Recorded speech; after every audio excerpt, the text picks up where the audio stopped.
एका बाजूला पिंपरी चिंचवड शहराची वाढती गजबज आणि दुसऱ्या बाजूला चाकणचा औद्योगिक पट्टा। रात्रीची वेळ असो वा भर दिवसा या भागात नेहमीच वर्दळ असते, पण याच गर्दीच्या साध्या दिसणाऱ्या एका बंद शेडच्या मागे असं काही सुरू होतं ज्याची कल्पनाही तिथून जाणाऱ्या सामान्य माणसाला आली नसावी। बंद दरवाजा, शांत परिसर आणि आतमध्ये सुरू असलेला पैशांचा तो जीवघेणा खेळ। जेव्हा गुन्हे शाखेच्या पोलिसांनी या शेडचा दरवाजा जोरात ठोठावला आणि आत प्रवेश केला तेव्हा जे दृश्य समोर आलं त्याने स्वतः पोलिसांचेही डोळे विस्फारले। एका सामान्य बस शेडच्या आडोशाला इतकं मोठं रॅकेट कसं काय चालू शकतो हाच प्रश्न संपूर्ण परिसरात चर्चेला जातोय। चाकण परिसरातल्या त्या विशिष्ट भागातून रोज हजारो लोक ये जा करतात। कुणाला कामावर जायची घाई असते तर कुणी आपल्या घराकडे परतत असतं, पण याच रस्त्यावर असलेल्या एका पडक्या आणि बंद अवस्थेत दिसणाऱ्या शेडमध्ये 7 जण एकत्र जमलेले होते आणि हे 7 जण तिथे गप्पा मारण्यासाठी किंवा विरंगुळ्यासाठी आलेले नव्हते। त्यांच्या समोर पडलेले ते कागद, आकडेमोड आणि पैशांचा थप्पा काहीतरी वेगळीच गोष्ट सांगत होता। 13 जानेवारीची ती संध्याकाळ चाकणकरांसाठी नेहमीची सारखीच होती, पण गुन्हे शाखेच्या पथकासाठी मात्र ती एक मोठी शिकार करण्याची वेळ होती। गुप्त बातमीदाराने दिलेली टीप अगदी अचूक ठरलेली होती। पोलिसांना मिळालेली माहिती अतिशय धक्कादायक होती। त्यांना सांगण्यात आलं होतं की शहराच्या डोळ्यादेखत एका बंद शेडमध्ये मटका हा अवैध जुगार मोठ्या प्रमाणावर सुरू आहे। माहिती मिळताच गुन्हे शाखेने कोणताही वेळ न घालवता सापळा रचला आणि जेव्हा पोलिसांची गाडी त्या शेडच्या बाहेर थांबली तेव्हा आतल्या लोकांना कशाचीही पुसटचीही कल्पना नव्हती। पोलिसांनी अचानक छापा टाकला आणि त्या बंद खोलीत सुरू असलेला आकड्यांचा खेळ उघड झाला।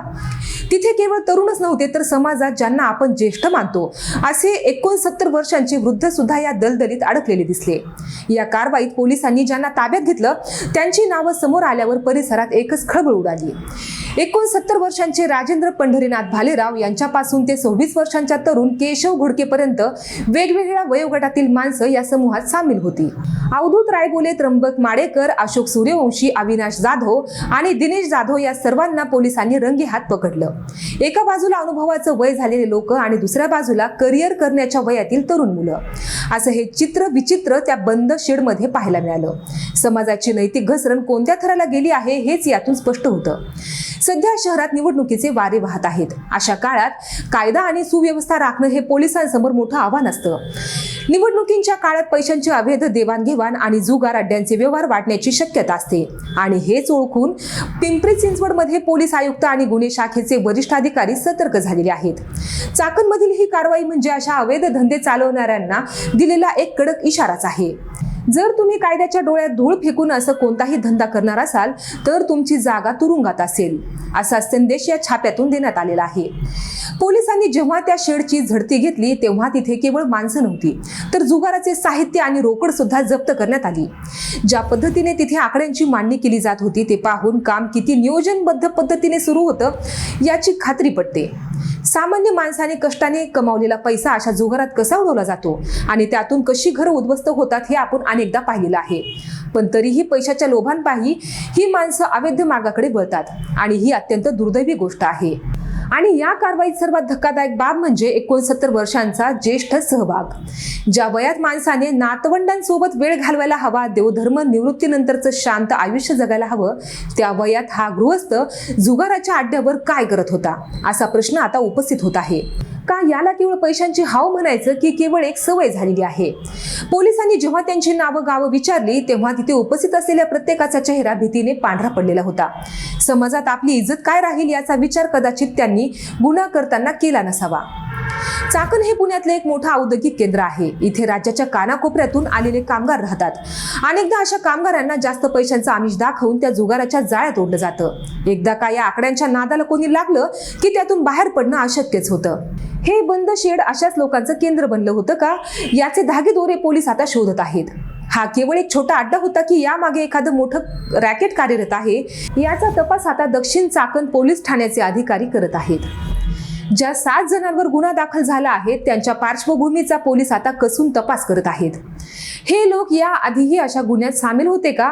हा जुगार कोणाच्या सांगण्यावरून चालवला जात होता? या शेडचा मालक कोण आहे आणि त्याने हे शेड जुगारासाठी का दिलेलं होतं? अशा अनेक प्रश्नांची उत्तरं शोधणं आता गरजेचं आहे। पोलिसांनी जप्त केलेल्या साहित्यांवरून या व्यवहाराची व्याप्ती किती मोठी होती याचा अंदाज आता लावला जात आहे। या कारवाईमुळे परिसरातील इतर जुगार चालक आता भूमिगत झालेले आहेत. अवैध धंद्याविरुद्धची ही मोहीम केवळ आता एका छाप्यापुरती मर्यादित नाही.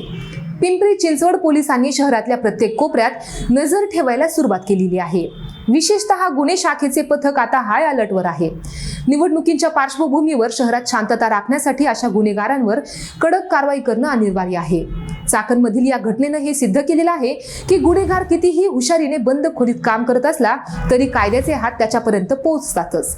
अनेकदा सामान्य लोक अशा अड्ड्यांची माहिती असून देखील पोलिसांकडे तक्रार करायला घाबरतात. पण यावेळेस मात्र मिळालेली अचूक माहिती ही जागृत नागरिक किंवा गुप्त बातमीदाराच्या सतर्कतेमुळेच मिळालेली होती. समाजातला हा कचरा साफ करण्यासाठी पोलिसांना जनतेची साथ मिळणं खूप महत्त्वाचं आहे. चाकणमधील हा छापा म्हणजे गुन्हेगारी वृत्तीच्या लोकांसाठी एक धडा आहे. कायद्याचा धाक राहिला नाही तरी काय होतं हे सांगणारी ही घटना आहे. पण पोलिसांनी वेळेत कारवाई करून हा मोठा अड्डा उडवून टाकलेला आहे. आरोपींवर महाराष्ट्र जुगार प्रतिबंधक कायद्याअंतर्गत गुन्हा दाखल करण्यात आलेला आहे. या कायद्यानुसार कडक शिक्षेची तरतूद आहे. पण केवळ पोलीस कारवाईने हे थांबेल का? हा खरा प्रश्नच आहे. जोपर्यंत लोक स्वतःहून अशा वाईट मार्गांपासून दूर राहत नाही तोपर्यंत असे अड्डे कुठे ना कुठे सुरूच राहणार आहेत. आज चाकणमध्ये ही कारवाई झाली, उद्या दुसऱ्या भागात होईल. पण समाजाने याकडे गांभीर्याने पाहण्याची गरज आहे. कुटुंबातील कर्ता पुरुष जेव्हा अशा ठिकाणी जातो तेव्हा संपूर्ण कुटुंब उद्ध्वस्त होण्याच्या मार्गावर असतं. पिंपरी चिंचवड शहराच्या वाढत्या गुन्हेगारीवर नियंत्रण मिळवण्यासाठी पोलीस आयुक्त सध्या खूप मेहनत घेत आहेत. प्रत्येक पोलीस ठाण्याला आपापल्या हद्दीतील अवैध धंदे बंद करण्याचे आदेश देण्यात आलेले आहेत. या कारवाईमुळे चाकण पोलीस ठाण्याच्या हद्दीतील अवैध व्यावसायिकांमध्ये मोठी घबराट पसरलेली आहे.